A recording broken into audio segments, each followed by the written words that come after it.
阳溪穴，太阳的阳，溪流的溪，阳溪穴。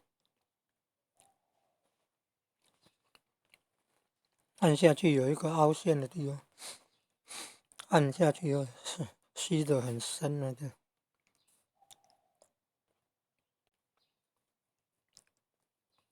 按下去会吸得很深，气会吸得很深。